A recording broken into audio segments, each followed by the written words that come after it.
Good morning, students, to the offline class on citizenship. This is Dr. K. Sangeeta for Public International Law. Now we will see citizenship according to Indian Constitution, Article 5 to 11.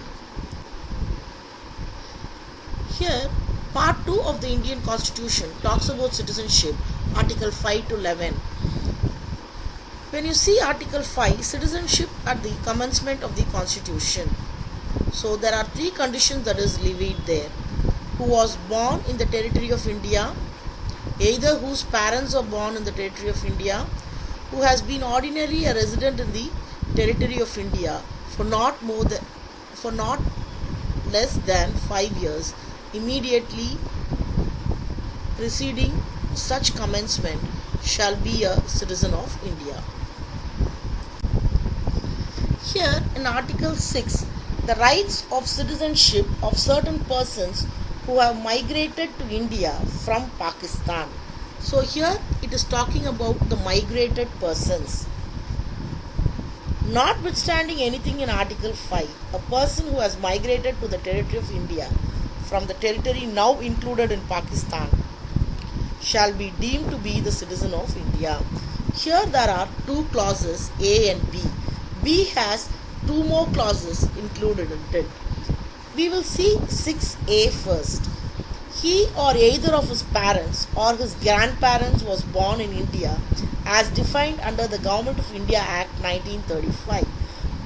So here we well know that the Indian Constitution 1950 was taken from the earlier 1935 Government of India Act. So here the reference is given only because of that to see. Next, if you see, in case where such person has so migrated before 1948, he has been ordinarily a resident in the territory of India since the date of his migration. In case where such person has so migrated on or after, so if he has done it much earlier before 1948, or it is going to migrate on or after the 19th day of July 1948, he has been registered as a citizen of India. So only through a registration his confirmation as a resident of India is possible by an officer appointed in that behalf by the government of the Dominion of India on an application made by him thereof to such officer before the commencement of this constitution in the form and manner prescribed by the government. So first he must, through a registered format only he can become a citizen of India, through an application which should be given before the appointed persons on behalf of the government, and such persons are authorized to collect such application and process to it. So they have see the manner has been clearly prescribed in Article 6. It also says that no person shall be so registered unless he has been resident in the territory of India for at least 6 months immediately preceding the date of his application. So his existence in India should minimum be 6 months even if he fulfills the procedural format for registration. When you see Article 7, right of a citizen of certain migrants to Pakistan, here they go from India to Pakistan. People well know that Pakistan was separated from India. Earlier, Pakistan was part of India.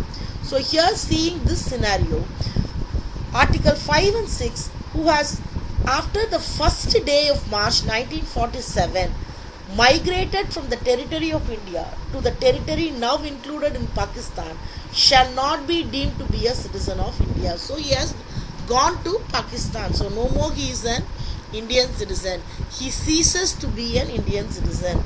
Nothing in this article shall apply to a person who, after having so migrated to the territory now included in Pakistan, even it is the border area, and has returned to the territory of India under a permit for resettlement.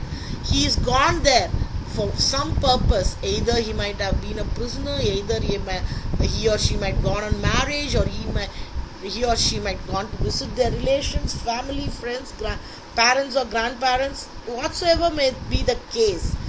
The permit for resettlement or permanent return issued by under the authority of any law or every such person shall for the purpose follow clause B of article 6, which states that from 1948 on or after they need to follow the procedure that is set in 6B. Migrated to the territory of India on the 19th day of July 1948. So that procedure will now be followed.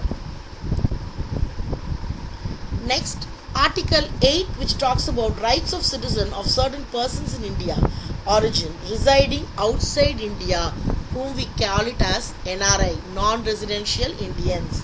Here, any person who or either of whose parents or any of whose grandparents was born in India as defined in the Government of India Act 1935, who is ordinarily residing in any country outside India so as defined shall be deemed to be the citizen of India if he has been registered as a citizen of India by a diplomatic or a consular representative of India in the country where he is for the time being residing on an application made by him. Thereafter, such diplomatic or consular representation, whether before or after the commencement of this constitution, in the form and manner prescribed by the Government of Dominion of India or the Government of India. So either during the pre-independence period or after independence, the Government of India. Here the person who goes to another nation for some purpose, so diplomatic or consular representative, he might go to any nation, and during that period of time, what is his status in India for his citizenship? Because according to the Citizenship Act 1955, India follows only single citizenship format. There is no dual citizen format as in few nations. So the first half of Article 5 to 8 talks about the citizen, how to become a citizen of India through registration, then the persons who have migrated and who wants to resettle, and at last it talks about the non-residential persons. Thank you.